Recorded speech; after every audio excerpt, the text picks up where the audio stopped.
سلام، وقت همگی به خیر باشه. حدود یه 3-4 روز پیش بود که من این ویدیویی که آقای سلیم خانی توی یوتیوب دوابس هابیز گذاشته بودن و داشتم نگاه میکردم. خب من کلا با استریو خیلی دوست دارم و بعد اومدم توی قسمت کامنت ها داشتم کامنت ها رو میخوندم که ببینم بچه ها چی نوشتن و اینا. یه سوالی خیلی یعنی توجهم رو جلب کرد که اینکه استری خیلی جالب بود، سرور قابل دسترس هست بود از ایران یا نه.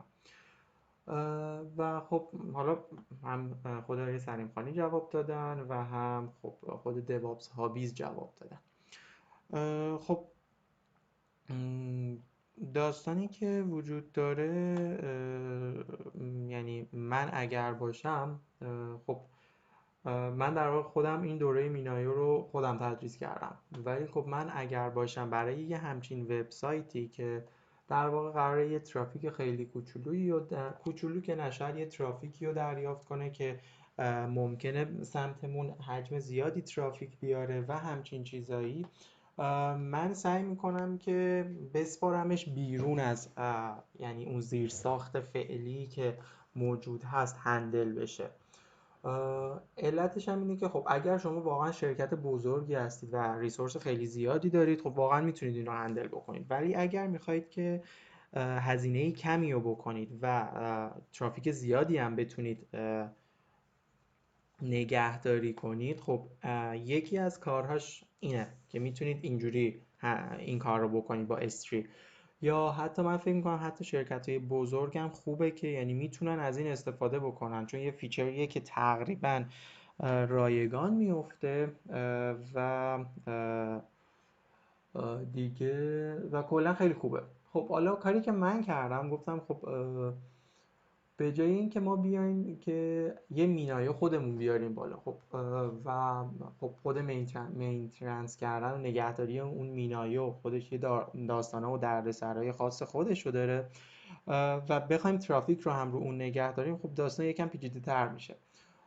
من توی ایران، یعنی از سرویس پرووایدرهای ایرانی، من با آروان کار کردم. حالا نمیدونم آروان یعنی اون داستانهایی که برای آروان وجود داره اصلا نمیدونم داستانش چیه، ولی من از بعد تکنیکال این رو میخواستم تست بکنم ببینم میشه یا نه و تست کردم دیدم شد. و خب فکر میکنم اگر اشتباه نکنم همروش هم استری داره، نمیدونم مطمئن نیستم. میتونیم تست بکنیم همروش استری. نمیدونم همروش استری داره یا نه، ولی اینکه توییترشونه.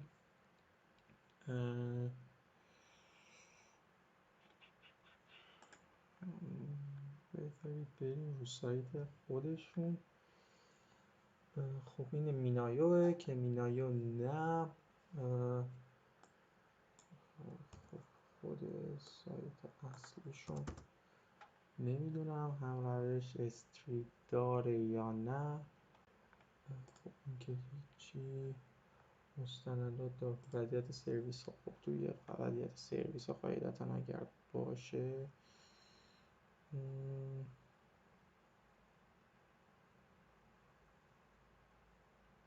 ببین حداقل اگر هم داره من نمیدونم چه جوریه و چه شکلیه، یعنی با همروش برای این داستانش کار نکردم. ولی خب حالا من اومدم دقیقا همون کارهایی که آیه سلیم خانی انجام داده بود دقیقا کپی پست، هیچ فرقی با هم نداشت و این رو آوردم توی حالا گیت لب خودم و خب یه ریپازیتوری ساختم براش و دقیقا همه کاراش رو کردم. فقط به جای اینکه اونجا خب آیه مثلا آقای سعیم خانی از AWS داشت استفاده میکرد، من میام اینجا از آروان استفاده میکنم. خب آروان تا جایی که من یعنی میدونستم و سوادم میکشید اینجوری بود که چیز نداشت، یعنی استیکه پکیج مخصوص به خودش رو نداشت. خب من اول اومدم این این پایپلاین خیلی بذارید برم یکم عقب‌تر. اومدم فایلامو گذاشتم، یه دونه فایل HTML خام گذاشتم بعد S3 رو گذاشتم، حالا این رو توضیح میدم چیه، و یه دونه فایل اکسس گذاشتم و این فایل CI گیتلب رو گذاشتم. حالا توی این فایل CI داریم چیکار میکنیم؟ توی این فایل CI روی رانری که این میخواد اجرا بشه، خب آپدیتش میکنیم. بعد که آپدیت کردیم S3 CMD رو نصب میکنیم. بعد که S3 CMD رو نصب کردیم، فایلایی که توی این در واقع چیز وجود داره، این ریپو وجود داره، اونها رو انتقال میدیم به در واقع اون باکتی که روی آروان ساختیم. خب چند تا نکته اینجا وجود داره. اونم اینه که خب من در کنار اینکه همه اینا رو نصب کردم، من گیت هم نصب کردم و اون گیت رو روی اون رانر از اول نصب کرده بودم. خب نکته اولی که وجود داشت این بود که من اول اومدم از شید رانرها استفاده بکنم، ولی موقعی که میخواستم از شید رانرها استفاده بکنم تایم اوت میگرفتم و نمیتونستم به S3 آرمان وصل بشم. پس من اومدم روی لپتاپ خودم یه دونه چیز رانر رو بردم بالا و با اون ارتباطم رو برقرار کردم و اونجا اوکی بود ارتباطش. خب حالا کاری که کلا انجام دادم چی بود؟ اونم اینه که میام این فایل رو پیست میکنم توی اون باکته. یه تفاوتی که اینجا آروان داره، آروان وقتی که باکت رو شما میسازید، بریم توی آروان.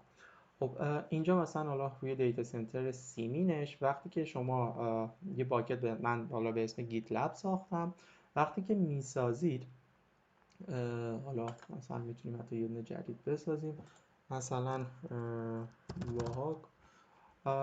موقعی که میسازید، وقتی این رو در حالت پابلیک هم میذارید، وقتی که کرییتش میکنید، اگر فایلی رو اضافه بکنید به حالت پیش‌فرض، روی حالت یعنی پرایوته. حالا این ممکن نمیدونم باگ یا واقعا همینجوری آرمان واقعا همینجوری میخواسته این کار رو انجام بده، شاید هم من دارم بعد فایل رو آپلود میکنم. ولی حالا موقعی که این ران میشه، کار اولی که داره میکنه اینه که این فایلی که ما index.html که اینجا داریم رو سینک میکنه با گیتلب باکتی که ما اونجا روی آروان داریم. توی این قسمت کانفیگ ما داریم کانفیگمون رو پاس میدیم. حالا من چون واقعا دارم از اکانت فعلی خودم استفاده میکنم، اینجا یه فایل اگزمپل براتون گذاشتم که در واقع به این شکل شما کانفیگتون رو میذارید و حالا به اون مقصد وصل میشید. وقتی که به اون مقصد وصل میشید، اتفاقی که میفته اونم اینه که به مقصد وصل میشه و اون فایل رو کپی میکنه. بعد اگر نگاه کرده باشید اینجا یه بشی من ران میکنم که حالا اون بشه صرفا یه سری کار دیگه داشتم انجام میدادم، ولی خب بچه کاری که داره میکنه اونم اینه که در واقع میاد هر چیزی که اینجا آبجکت وجود داره، اون آبجکت ها رو همه رو داره چیز میکنه، همه رو داره پابلیکشون میکنه. خب اینو من میتونستم توی همین کامند یعنی بالایی هم بذارم، ولی داستانی که وجود داره اینجا، شما اگه مثلا 10 تا آبجکت داشته باشید، خب یکم اذیت میشه دیگه، یکی یکی باید همه اونا رو بذارید و من ترجیحم این بود که این رو با اسکریپت بنویسم. ولی خب اسکریپتش اصلا ترتمیز و سریع نیست. صرفا من فقط گذاشتم که خیلی سریع بتونم یه ویدیو بگیرم و از این رو داستان. و خب بعد که اینو زدم، فکر میکنم پایپلایناشم تست کردم که کار بکنه. یه سری تغییرات اینجا دادم که فیل شد، یه سری فایل رو اشتباهی حذف کردم.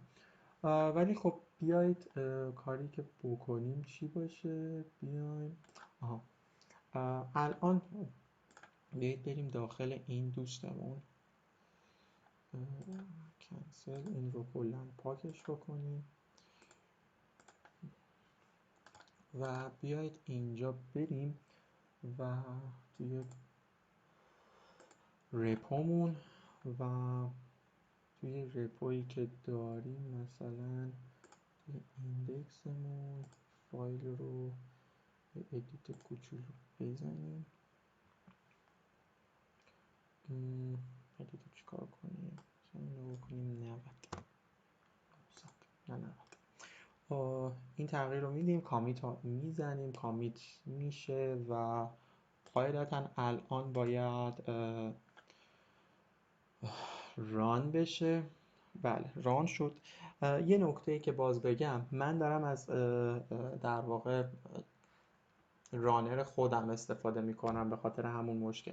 الان این ران شد و کد ما روی یعنی کد ما فایل ما روی آروان قرار گرفت که اگر بخوایم اینجوری تستش بکنیم، فایلمون روی آروان قرار گرفت و به صورت چیز هم هست، پابلیک هم هست. نکته دیگه ای که روی آروان وجود داره و ما باید حواسمون باشه، اونم دقیقا همین حال مواردیه که آیه سلیم خانی هم گفتن. شما باید بیاید اینجا استاتیک وبسایت رو روشن بکنید و فایل index.html رو بدین و بعد که این کار رو کردین میتونید اینجا بیاید و توی قسمت فکر میکنم آپریشن، بله میتونید بگید که به دومین خود من وصل بشه و حالا من به دومین خودم وصل کردم. دومینی هم که الان داریم اینه. اگر شما ریفرشش بکنید خب میبینید که این صرفا یه سایتیه که روی همون، حالا من عکس بلک فرایدی رو داشتم اون رو گذاشتم و به این صورت میتونیم که چیز بکنیم، در واقع اون S3 رو وصل بکنیم به دومین خودمون، یا اگر هم میخوایم حتی میتونیم از دومین خودش استفاده بکنیم که به این شکل هست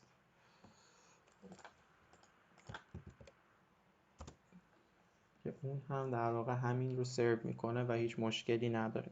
این صرفا در ارتباط با، حالا فکر کردم در ارتباط با این کامنتی که گذاشته شده میتونیم در واقع یه باز کمک بیشتری کرده باشیم که این سرویس رو واقعا میتونیم ما توی ایران هم داشته باشیم. اگر شما حالا گیتلب داخل سازمانیتون رو هم دارید که اصلا فرآیند خیلی آسونتر و راحت تره و مشکلی نخواهید داشت. اگر سوالی هم دارید و فکر میکنید که من میتونم کمک بکنم، لطفاً توی لینکدین ازم بپرسید، با کمال میل کمک میکنم. مرسی که این ویدیو رو دیدین و امیدوارم که به دردتون خورده باشه.